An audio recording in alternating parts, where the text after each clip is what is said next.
You're in Braavos. As soon as you come into this world, your mother goes out of it. Congratulations, you are a born killer. Your father looks at you, covered in blood that isn't yours, and for exactly 3 seconds he thinks about throwing you in the canal. Then something clicks. You just took a life without even trying. That's talent. He sees potential, and you don't see your mother anymore. Your father is always gone, doing work that sends chills down a grown man's spine. When he returns, it's always at odd hours. His hands are too clean for a dock worker. His clothes smell like strong lye soap, and each time there's something off about him. His voice is the same, but his face looks different in ways you can't name. The shape of his nose, the set of his eyes. Sometimes he's taller. You're too young to understand why, but old enough to notice. You grow up without a mother to soften anything. No stories, no lullabies. Just a quiet house with a man who keeps leaving before dawn. Then you hit age 2. Somehow, you're still breathing. You've beaten the fever season and starvation. But surviving childhood could be the worst part. When your whole city avoids you, like you've got the plague.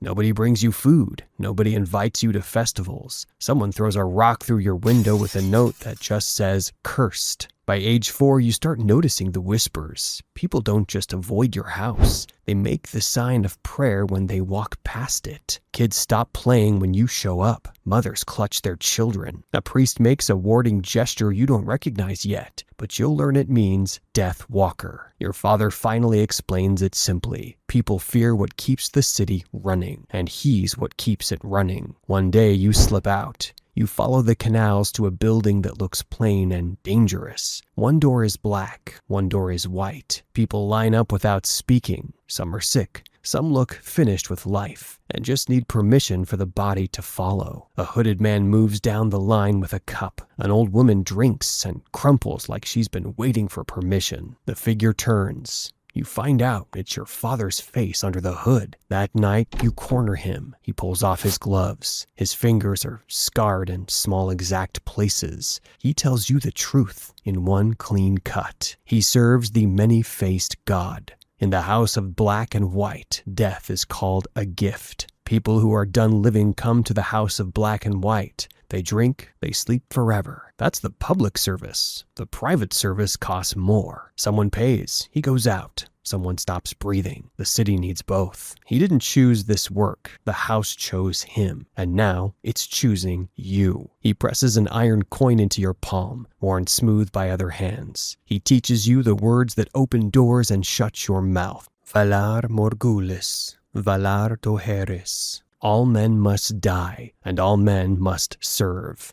You're 8 when training begins. Bodies arrive wrapped in cloth. Your job? Strip them, wash them, shave them, empty pockets into bins. You learn to sort coins by touch in the dark. The water is cold. The soap bites. Your knuckles split. At dawn, you kneel by the black pool with everyone else. Black and white everywhere. Doors, walls, robes, stone under your knees. A god with 100 faces, listening without mercy or hurry. You're 12 when they take you deeper. You go expecting masks, but find faces instead. They keep them in the Hall of Faces, gathered from the dead who came to the house and never left. The air smells of old cloth and candle smoke. The kindly man, the priest who teaches you, places one in your hands. It's light, but it feels wrong. He tells you to press it to your skin and breathe slow. It shouldn't work, but somehow it does. He asks who you are. You hesitate. He smiles and says, "A man has no name here." Then the mind work starts. Languages until your tongue stops fighting them. Lying games until your eyes stop giving you away. The kindly man asks questions you already answered until you stop giving the same answer twice. Most days end with him saying, "Better." Age 15 brings chemistry, poisons in tiny bottles, each one named after what it mimics. Heartbreak, sleeping, old age. One wrong measurement and the lesson becomes permanent. You learn which herbs stop hearts, which ones stop minds first. The house treats your mistakes as the gods will. Fieldwork comes last. They give you a normal job so nobody stares too hard. You work the docks, you carry fish, you listen, you practice being forgettable. Because forgettable people don't get watched, and being noticed is how you end up dead in a city that pretends not to see you. You're 17 when you get your first real assignment. The target? An old man who sells insurance to captains and ship owners. A fancy promise on paper that says they'll get paid if the sea takes their ship. He smiles, takes their coins, and somehow the promises never survive storms. Men vanish, wives wait, someone pays, and the house agrees. You trail him by canal wearing a face you didn't earn. When the moment comes, your fingers freeze. He's ordinary. No sword, no armor. Just a thief who learned to steal politely. The kindly man's voice stays soft behind you. Do it, or you go back downstairs forever.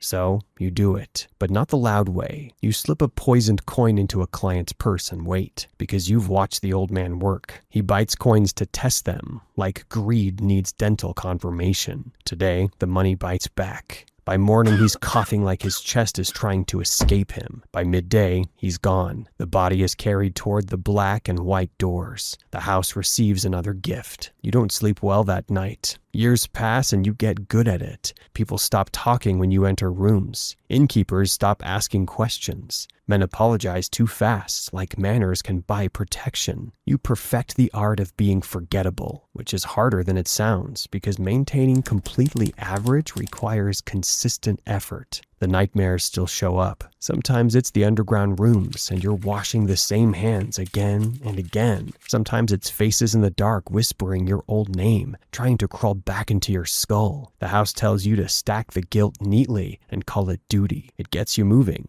It never washes you. In your 20s, they give you a longer cover, a room near the canals, a job that looks harmless. You marry a woman who doesn't ask for stories. She understands Braavos uses certain people and pretends not to see them. She chooses silence because it keeps her alive, and because asking questions in this city is how people end up missing. Then a child comes, a boy with your eyes. Hope shows up late and stupid, like a drunk sailor who thinks he can fight the tide. Your father visits one night and sits across from you like a stranger. The house waits, he says. It always collects what's owed. By 40, your body starts betraying you. Stone floors ruin your knees. Soap cracks your hands. Fevers start under a fingernail. Your grip slips once while you're preparing a dose, and your pulse won't settle for hours. Then you make a mistake that can't be scrubbed away. You wear a face too long. The edge lifts near your jaw in the wrong light. A man sees it. His eyes sharpen. You leave before it becomes a chase. For the first time in decades, you feel hunted. The house doesn't yell. It sends you back downstairs to wash and strip, sorting coins in the dark until you remember your place. In Braavos, shame comes with soap. More mistakes follow. Your fingers tremble. Your voice won't hold steady. You forget a name mid-sentence. Inside the house, people say you are losing your touch. There's only one solution. On his 13th birthday, you take your son to the canal and press the iron coin into his palm. He looks at it like treasure because children think shiny things can fix curses. He asks what it buys, and you tell him the truth. It buys a life. You teach him the words once. He repeats them, proud, not understanding the trap in the words. Cries when you explain the cost. He begs, says he wants to sail, then runs. 3 days later, he comes back hungry and defeated. So training begins where it always begins, below the main floor. Washing bodies, sorting coins, learning to lie without blinking. You watch his eyes change, slow, inevitable. The same death of innocence you've carried for decades. He masters the first face by 16. By 18, he completes his first assignment. You hear about it secondhand. You retire to the corner of your house with hands that won't stay steady. Some nights you hear your son leave with soft footsteps and no goodbye. Some mornings you smell soap on his hands when he returns. Every sound reminds you what you passed on. You die at 52. Which is old for this profession. Most don't see grandchildren. No crowd mourns you. No priest blesses your grave. The house keeps its dead quietly. Your wife stands by the canal with questions she never asked out loud. Your son watches the water and says nothing. And somewhere in the city, a 4-year-old boy starts to notice the way strangers flinch when his family passes. The cycle continues, but at least it's over for you. The nightmares stop, the guilt ends, the faces finally fade to silence. Your son, though, his story is just starting.